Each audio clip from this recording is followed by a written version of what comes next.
Father Jiju കിലുക്കനം കണ്ണീരോടെ വിടചൊല്ലി വിശ്വാസി സമൂഹം. ജർമ്മനിയിൽ ശുശ്രൂഷ ചെയ്തുകൊണ്ടിരിക്കെ അപകടത്തിൽ മരിച്ച മലയാളി വൈദികൻ ജിജു കിലുക്കന്റെ മൃതസംസ്കാര ശുശ്രൂഷകൾ നടത്തപ്പെട്ടു.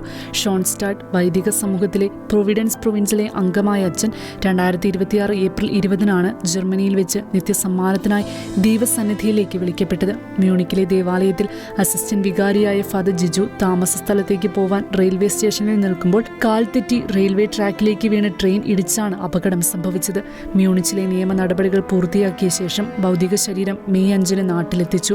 കുട്ടൂർ സിയോൺ സെന്ററിൽ എത്തിച്ച ഭൗതികദേഹം രാവിലെ 6 മുതൽ 8 വരെ പൊതുദർശനത്തിന് വയ്ക്കുകയും തുടർന്ന് രാവിലെ 11 മണിക്ക് കൊല്ലക്കോടുള്ള സ്വഭവനത്തിലും ഉച്ചയ്ക്ക് 2 മണിക്ക് സ്വന്തം ഇടവകയായ കൊല്ലക്കോട് ഇൻഫന്റ് ജീസസ് പള്ളിയിലും ഭൗതിക ശരീരം കൊണ്ടുവരികയുമായിരുന്നു. വൈകുന്നേരം 3 മണിക്ക് മൃതസംസ്കാര ശുശ്രൂഷകൾ ആരംഭിച്ചു.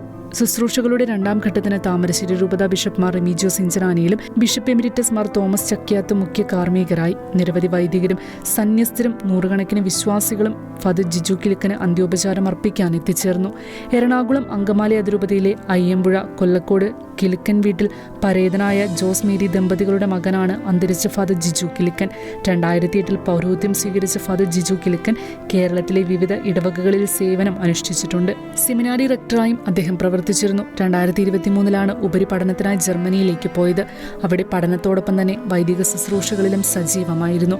വൈദികന്റെ അപ്രതീക്ഷിതമായുണ്ടായ ഈ വിയോഗത്തിൽ അങ്കമാലി അതിരൂപതയും ജർമ്മനിയിലെ മലയാളി സമൂഹവും അഗാധമായ ദുഃഖം രേഖപ്പെടുത്തിയിരുന്നു.